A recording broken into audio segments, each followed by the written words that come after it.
Everybody, this is Linda Binns. I'm back again for another inspiring conversation, and very happy today to welcome Breanna Michelle, who is a mindset coach, and she specializes in several things. The ones I know about are NLP, hypnotherapy, EFT, and something I'm really curious about, which is time techniques. So I'm looking forward to talking more about that. So welcome, Bree. Thanks very much for joining me. Yeah, thanks for having me, Linda. I'm excited to be here. Yeah. So, what got you into doing mindset coaching? How did your journey take you there?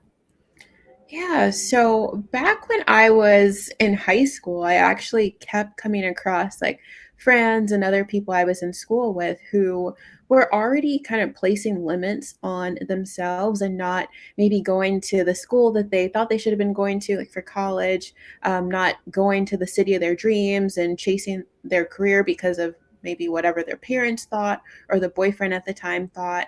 And I just said, why would you be placing limits on yourself? And you're so young, like you have so much time and opportunity ahead of you. Why are you putting this huge limit on yourself right now at this point? So that's kind of where all of this began, but I didn't immediately pursue it.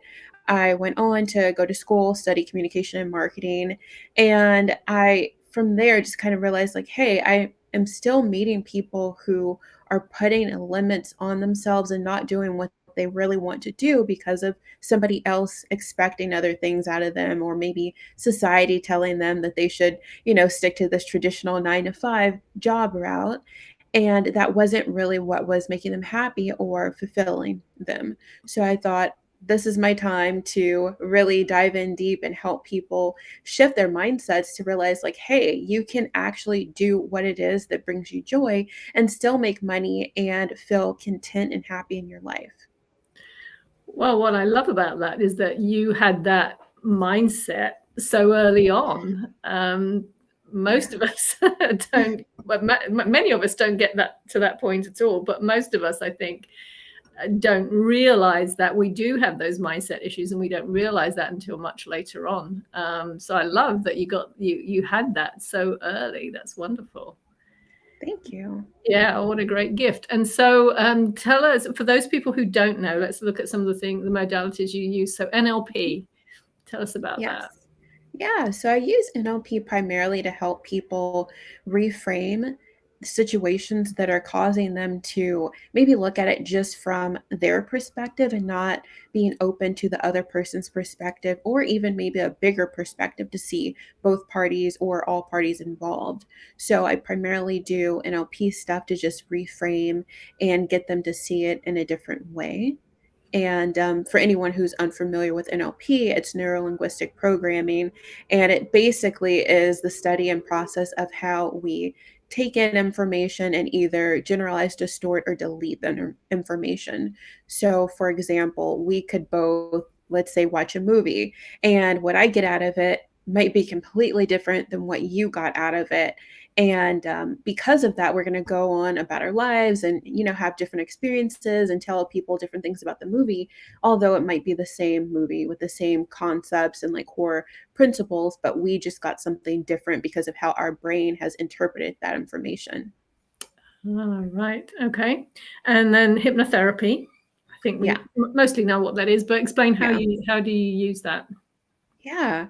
So most of the time when people hear hypnotherapy, hypnosis, they think of all those silly shows that make you, like act like a chicken or a dog or something like that. But hypnotherapy is actually something that helps you to dive deep and speak to the subconscious mind, because every day we wake up and we're just doing things. And a lot of the times it's led by our subconscious, and our conscious mind is the one that kind of puts in like all the seeds and things into our subconscious. So we're consciously aware of something, and over time, we just start to develop these habits that become subconscious.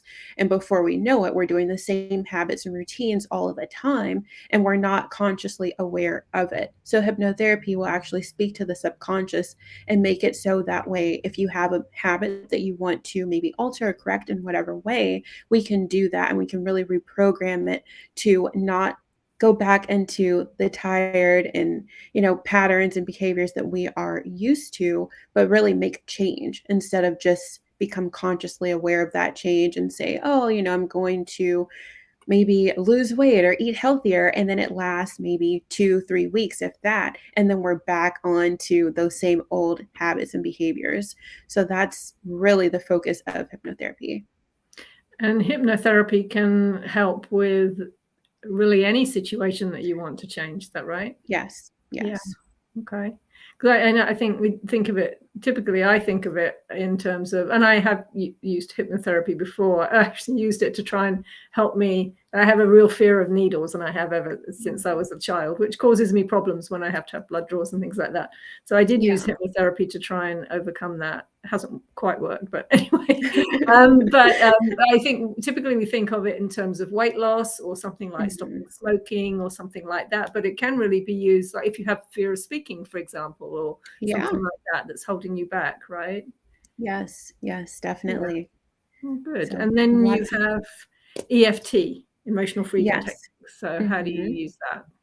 So you can use it in your daily life or just from time to time, but it's basically just using your fingers to tap on acupressure points on your body. And it helps to move stuck energy and release any stress or anything that you might be holding internally, and just kind of allow yourself to become free of it in that moment. And I think the really cool thing about EFT tapping is that immediately after you can feel a difference. So it's not something that you leave maybe a session or a class saying like, oh, maybe I'll notice the difference in a week or so, or maybe after repeated use. It's something that usually people will feel that immediate difference when they tap.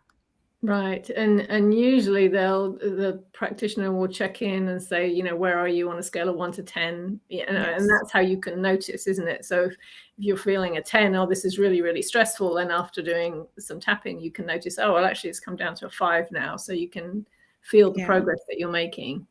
Yeah, that's really good. And now time techniques, I'm not sure about that. Tell me about that. Yeah.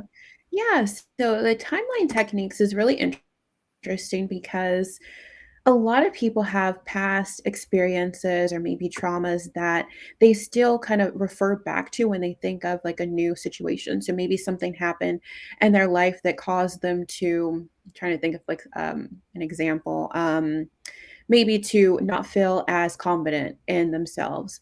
And this happened years ago, and maybe they're not always aware of it, because again, a lot of stuff kind of goes down to our subconscious, and we're not consciously aware of why we're doing some of the things that we're doing. Mhm. So, with timeline techniques, it actually takes you out of your body and you can float above your timeline. And you can go back to see where that initial thing happened, and then you can actually go into your future to see how you would be moving forward without having have experienced that thing. So Wow. it's one, yeah, it's kind of a trippy concept, but essentially it just helps you to get out of that, I guess, like attachment or identity with that particular event or trauma, or to reshift it. So that way it's not as traumatizing and it doesn't have this huge like burden and hold on you, and you can break free from it and start to imagine how things would be if you were not limiting yourself due to that particular belief or event that happened. Oh, interesting. So that works presumably when you've had something very traumatic. Do you have to know what the event was, or can you do it when you're just being something's impacting in you and not really sure what it was? Yeah, so you can do it kind of like both ways. So most of the times people might have some sort of idea. Other times it might have been something that they've Breanna Michelle joined. Oh, looks like we're having a bit of an issue here. Let me see if I can get this. Oh, I've got you on twice. Okay, that's so weird. I've never had that happen before. Let me see if I can get rid of that one. No, I can't. Well, you're going to be on twice then. Oh, Okay. there you are. We're back. Okay. That is so weird. Ah, The technology gods are I know, playing with us at the moment. Anyway, so right? we were talking about the timeline techniques and whether you had to know about the event or Mhm. whether you could do it if you knew something happened but weren't completely sure. Yeah. So you can do it, both ways. So again, sometimes people know what has happened or they have some sort of idea. Other times people have really suppressed it because maybe it was too traumatic for them to, kind of keep alive and go about their day-to-day lives like having known something so traumatic happened to them. So Mm, that's why I say it's a combination of both, but usually it's something that people are somewhat aware of already, and we can just kind of get them to travel back and really pinpoint when and where that particular thing happened. interesting.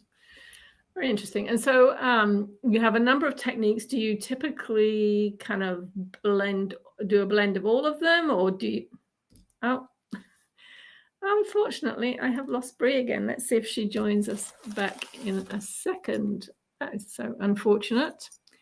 We are having trouble today. Anyway, so for now, you just have me. And well, I'm really fascinated to know how Brie uses these tools in her coaching. Because here we go.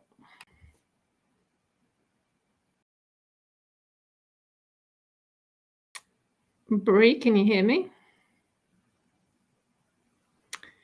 Well, that's weird. She's not showing up. She's here.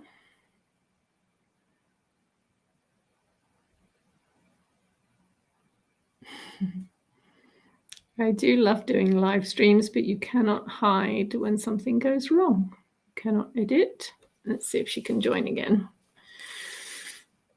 I apologize for this, and if we can't make it work, then we will simply have to reschedule and do it again, because I do want you to hear from Brie. She has a number of very interesting modalities, a combination of interesting modalities that she uses.